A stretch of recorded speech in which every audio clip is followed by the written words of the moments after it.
नमस्कार. माझ्या महाराष्ट्रातील तमाम लाडक्या आणि प्रेमळ भगिनींनो, तुमच्या हक्काच्या सीमाताई न्यूजमध्ये मी तुम्हा सर्वांचे पुन्हा एकदा मनापासून स्वागत करते. भगिनींनो, आज सोमवार 23 मार्च तारीख उजाडलीये. गेल्या महिन्याचा अनुभव पाहता आज सर्व बहिणींच्या नजरा आपल्या मोबाईलच्या मेसेज बॉक्सकडे लागल्यात. पण दुपार उलटली तरी अजूनही लाडक्या बहिणींचा 1500 रुपयांचा हप्ता जमा झालेला नाही. मग आज पैसे येणार की नाही? सरकारकडून काही हालचाल सुरू आहे का? आजच्या या विशेष 3 मिनिटांच्या व्हिडिओमध्ये मी तुम्हाला आज रात्रीपर्यंतची महत्त्वाची अपडेट आणि नागपूरवरून मिळालेली एक फिक्स तारीख सांगणार आहे. बहिणींनो, सर्वात महत्त्वाची गोष्ट म्हणजे तांत्रिक प्रक्रियेमुळे अनेकदा हप्ते जमा व्हायला वेळ लागतो. गेल्या वेळी सुद्धा रात्री उशिरापर्यंत पैसे जमा झाले होते. त्यामुळे आज 23 मार्चला रात्री 10 वाजेपर्यंत आपण सर्वजण वाट पाहू शकतो.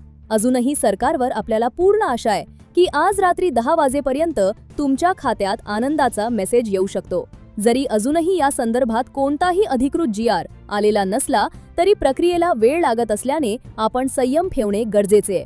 आता सर्वात मोठा प्रश्न, जर आज रात्री 10 वाजेपर्यंत पैसे आले नाहीत तर काय? भगिनींनो, जर आज हप्ता जमा झाला नाही तर माझ्याकडे नागपूरवरून एक महत्त्वाची आणि खात्रीशीर माहिती आली आहे. नागपूरच्या सूत्रांनुसार जर 23 तारखेला तांत्रिक कारणांमुळे हप्ता रखडला तर त्याची पुढची फिक्स तारीख काय असेल हे मी तुम्हाला या व्हिडिओच्या शेवटी सांगणार आहे.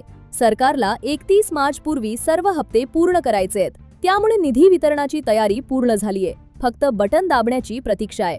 31 मार्च पूर्वी KYC विसरू नका. बहिणींनो, हप्ता आज येवो किंवा उद्या, पण जर तुमची KYC अपूर्ण असेल तर मात्र तुम्हाला हे 1500 रुपये मिळणार नाहीत. मुदत संपायला आता काहीच दिवस उरलेत. त्यामुळे जर तुमचे स्टेटस अजूनही पेंडिंग दाखवत असेल तर आजच ते दुरुस्त करून घ्या. थकीत 3000 किंवा 4500 रुपये मिळवण्यासाठी ही शेवटची संधी आहे, हे लक्षात ठेवा. भगिनींनो, मी स्वतः रात्री 10 वाजेपर्यंत अपडेटवर नजर ठेवणे. जसा काही पहिला मेसेज येईल मी तुम्हाला लगेच कळवेन. तुमच्या जिल्ह्यात कुणाचे पैसे जमा झालेत का? आणि तुम्हाला काय वाटते, आज रात्री 10 वाजतापर्यंत पैसे येतील का? कमेंट बॉक्समध्ये नक्की सांगा. हा व्हिडिओ प्रत्येक बहिणीला शेअर करा आणि नागपूरच्या त्या फिक्स तारखेसाठी आपल्या सीमाताई न्यूजला सबस्क्राईब करून ठेवा. धन्यवाद.